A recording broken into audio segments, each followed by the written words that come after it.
안녕하세요, 동행자님들. 더욱 행복해질 분들과 함께하는 아더맘입니다. 오늘은 HMM 주식으로 코로나 시기를 겪어왔던 것에 대해서 말씀을 드릴게요. 우리가 주식 생활을 하면서 경제 이슈들에 대해서 더 관심을 갖게 되는 것 같아요. 까지 닷컴 버블, 리먼 사태, 또 코로나 사태, 지금 러시아 우크라이나 전쟁까지 큼직큼직한 그런 일들이 있었습니다. 그 중에서 코로나 사태 때를 겪었던 주식은 HMM이고요. 그리고 다른 여러 가지 주식들은 러시아 우크라이나 전쟁도 겪으면서 이제 주식도 마이너스가 되고 있어요. 2017년 1월부터 HMM 주식을 보유를 했습니다. 만주를요. 그때 평단가가 7,597원이었습니다. 계속 꾸준히 보유를 하는데 이제 2020년 들어서 코로나가 많이 확산이 되면서 2020년 3월에는요. 2,425원까지 떨어집니다. 평단가 7,597원을 대충 7,000원으로 봤을 때 만주면 7천만 원 정도가 되고요. 그리고 2000년 3월에 2,425원을 대충 2,000원이라고 치면 만주였으니까 2천만 원 정도가 됩니다. 그러면 저희는 마이너스 5천만 원의 손실이 있었던 거예요. 그런데 그때 우리나라는 수출을 많이 하는 나라이기 때문에 괜찮아질 거다라는 그런 기대 심리와 그리고 원금은 결코 잃지 않겠다라는 그런 생각으로 계속 보유를 했습니다. 그랬더니 다행히 지금은 35,400원의 주가가 되어 있고요.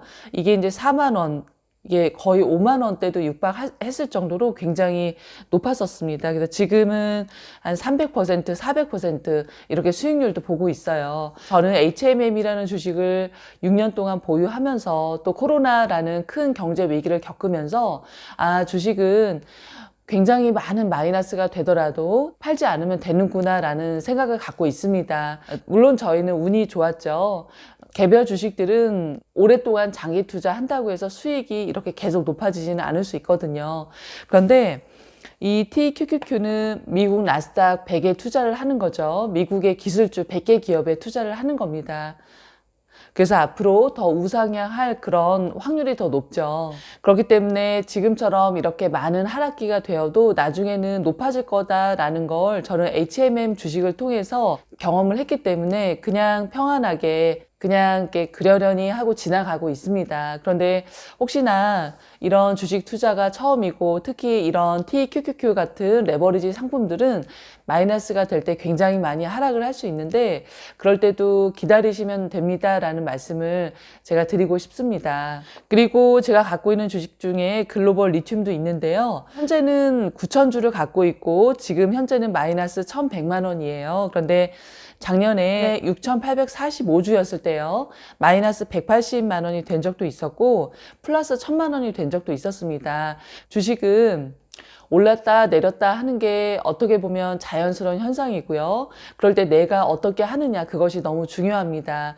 내가 갖고 있는 이 주식이 얼마가 되면 팔겠다 그 목표 금액을 딱 정하시면요. 그때까지 기다리시면 됩니다. 저희 동행자 분이 좋은 말씀을 해주셨어요. 저는 그냥 머리만 똑똑해서 박사가 되신 그런 분들의 말씀보다 이런 경험자 분들의 말씀을 더 귀하게 여기고 더 잘 듣거든요. 짧은 주식 경험이지만 저의 기준에서 볼 때 주식에서 힘든 것이 장기 투자와 그 기간 동안의 멘탈 관리였습니다. 장기 투자 후에 가질 수 있는 경제적 이득과 급변하는 상황에 흔들리지 않는 굳은 심지를 갖는 것이 중요한 것 같아요.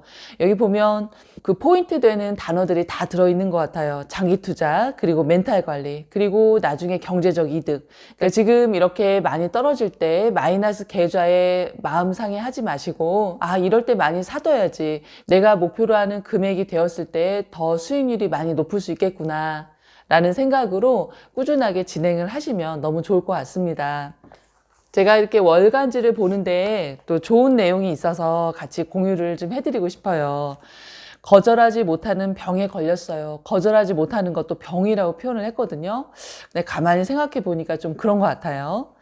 처음부터 싫은 것은 싫다고 말해야 한다. 자신의 의사와 상관없이 타인이 원하는 요구를 수용하면 일시적으로 관계가 원만해질 수는 있다.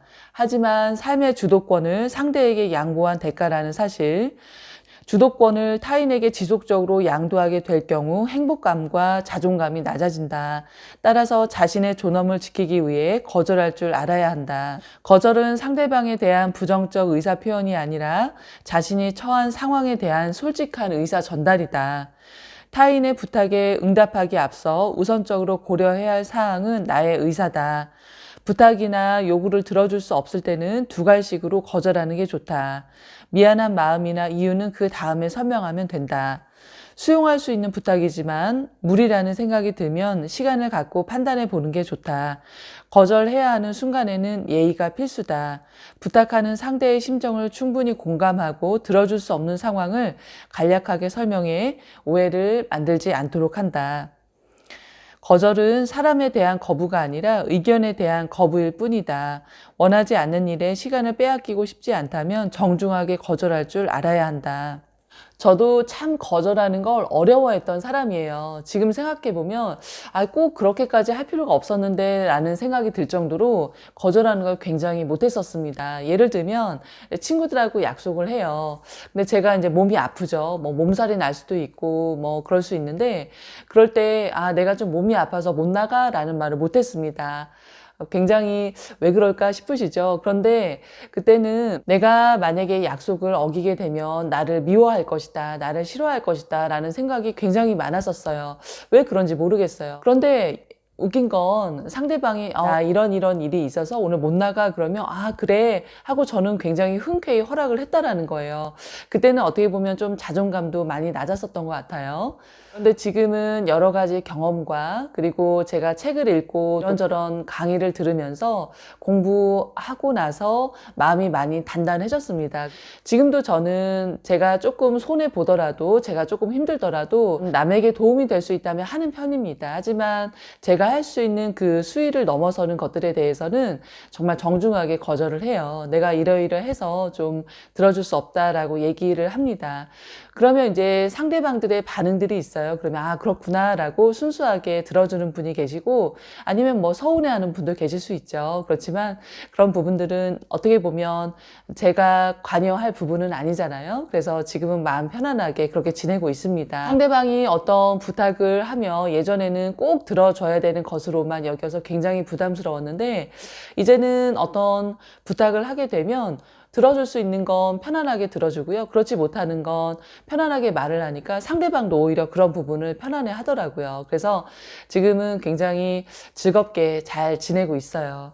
프로게이머 이상형 님이 계신데요. 남이 버린 쓰레기를 내 주머니에 넣으면 내 주머니만 더러워진다 라는 말씀을 해주셨어요. 타인으로 인해서 상처를 받을 때도 있어요. 그럴 때 그거를 그냥 이해를 하든 어떤 그냥 그 사람의 성격이나 이런 걸로 그냥 넘겨버리고 내가 내 마음속에 두지 않아야 되는데 그렇지 않은 경우들이 있는 것 같아요. 그래서 과거의 일 때문에 현재의 그런 즐거움이나 행복감을 맛보지 못하는 분들이 계실 수 있거든요.